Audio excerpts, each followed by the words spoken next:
وَلَقَدْ يَسَّرْنَا الْقُرْآنَ لِلذِّكْرِ فَهَلْ مِن مُّدَّكِرٍ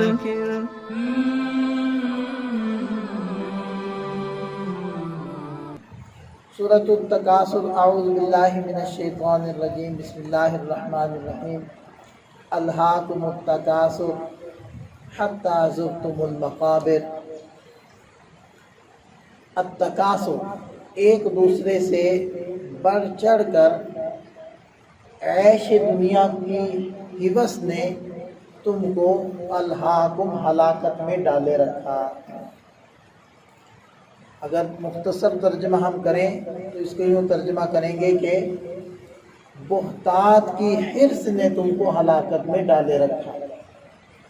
تکاثر کا معنی ہے بہتات، مزید مجھے زیادہ ملے اور دوسرے سے میں آگے نکلوں، زیادہ دنیا اکٹھی کروں، یہ اس کو کہتے ہیں تکاثر۔ اور الہا یلہی معنی ہلاکت میں ڈالنا، اور اس سے مراد ایسی دنیا کی طلب ہے کہ جس کے اندر مال کے کمانے میں اس چیز کا خیال نہ کیا جائے کہ وہ حلال راستے سے آ رہا ہے یا حرام سے آ رہا ہے۔ دوسری بات کہ مال کما کر اس میں سے اللہ کے حقوق ادا نہ کیے جائے۔ ایسا جو مال ہے اور ایسی مال کی طلب اور ایسا مال کا اکٹھا کرنا، یہ انسان کو ہلاکت میں ڈالتا ہے۔ ورنہ آدمی اگر حدود میں رہتا ہے، حلال حرام کا خیال رکھتا ہے، اللہ تعالیٰ کے حقوق ادا کرتا ہے، بندوں کے حقوق ادا کرتا ہے، پھر وہ اگر اپنا مال بڑھا رہا ہے تو اس میں حرج نہیں ہے، کیونکہ جب وہ حلال حرام کی فکر کر رہا ہے اور حقوق ادا کر رہا ہے، اس کا مطلب ہے کہ وہ صرف مال کو مقصود بنا کر نہیں چل رہا، اور اس کے دل سے آخرت کا دھیان، اللہ کا دھیان نکلا نہیں ہے، دنیا ہی اس کی مقصود اور مطلوب نہیں ہے۔ لہذا ایسا مسلمان کبھی بھی دنیا دار نہیں ہو سکتا یا نہیں کہلائے گا۔ تو اس سے مراد وہی ہے کہ ایسی طلب، ایسی حرص اور ہوس جو انسان کو اندھا کر دے حلال حرام سے بھی، جو انسان کو غافل کر دے آخرت سے بھی، خود اللہ تعالیٰ کی ذات سے، تو ایسا جو تکاثر ہے وہ انسان کو ہلاکت میں ڈال دیتا ہے۔ حتی زرتم المقابر، یہاں تک کہ تم قبرستانوں کو دیکھ لیتے ہو، یعنی قبروں تک پہنچ جاتے ہو، یہی ہوس انسان کی ختم نہیں ہوتی۔ کلا سوف تعلمون، ہرگز اسے ایسا نہیں کرنا چاہیے، ان قریب تمہیں سب کچھ پتہ چل جائے گا۔ جب ظاہری بات ہے یہ ظاہری آنکھیں بند ہوں گی اور حقیقت اور دل کی آنکھیں کھلیں گی موت پر، تو پتہ چل جائے گا کہ میں کیا اکٹھا کر رہا تھا اور کرنا کیا چاہیے۔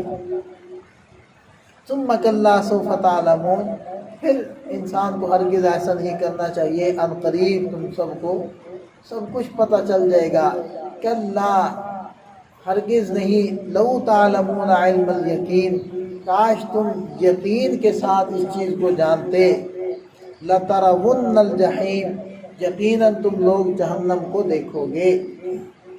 ہر ایک نے جہنم کو دیکھنا ہے، جو جہنمی ہیں انہوں نے تو اس میں داخل ہونا ہے، اور جو جنتی ہوں گے ان کو بھی جہنم دکھائی جائے گی، کیونکہ جو بھی انسان پیدا ہوتا ہے اس کا ایک ٹھکانہ جنت میں مقرر کر دیا جاتا ہے اور ایک ٹھکانہ جہنم میں متعین کر دیا جاتا ہے۔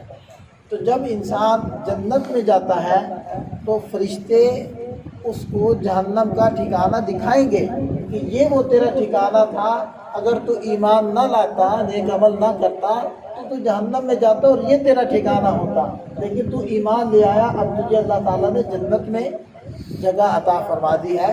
اور اسی طرح جو جہنم میں جائے گا اس کو بھی جنت کا ٹھکانہ دکھایا جائے گا کہ یہ تیرا ٹھکانہ ہوتا اگر تو ایمان لاتا، لیکن تو نہ لایا، لہذا اب تمہیں جہنم میں ڈالا جا رہا ہے۔ اس سے اس کی حسرت بھی بڑھے گی، اور جب مومن جہنم دیکھے گا اس کو جنت کی قدر بھی بڑھ جائے گی۔ ثم لترونها عین الیقین، پھر یقیناً تم اس کو یقین کی آنکھ سے دیکھو گے، کیونکہ ایک ہوتا ہے دلیل کے بنیاد پر، تو دلیل کی بنیاد پر جو علم ہوتا ہے وہ کمزور ہوتا ہے، اور جو آنکھ سے انسان دیکھ لیتا ہے، مشاہدہ کرتا ہے، اس کا علم انسان کو قوی ہوتا ہے۔ اور اس کا یقین زیادہ ہوتا ہے نسبتاً دلیل سے۔ اب حضرت ابراہیم علیہ السلام نے بھی تو یہی بات فرمائی تھی کہ اللہ مانتا تو ہوں کہ آپ مردوں کو زندہ کریں گے، لیکن اس کا مشاہدہ کروا دیجئے تاکہ وہ یقین کی کیفیت بڑھ جائے۔ تو وہ پھر اللہ تعالیٰ نے مشاہدہ کروایا تھا۔ ثم لتسألن یومئذ عن النعیم، پھر یقیناً تم سے اس دن نعمتوں کے بارے میں پوچھا جائے گا کہ جو اللہ تعالیٰ نے دنیا میں نعمتیں عطا فرمائی۔ تو یہ نعمتیں انسان کو چاہیے کہ ہم ان نعمتوں کی قدردانی کریں، شکریہ ادا کریں اپنے رب کا، کیونکہ کل قیامت کے دن انسان کو پوچھا جائے گا کہ یہ نعمتیں ہم نے دی تھی، تم نے کتنا شکریہ ادا کیا۔ اور یقیناً اللہ تعالیٰ نے اتنی ہمیں نعمتیں دی ہیں، اگر ہم سوچے بیٹھ کر تو گننا چاہے تو گن نہیں سکتے، جائے کہ ان کا شکریہ ادا کرنا۔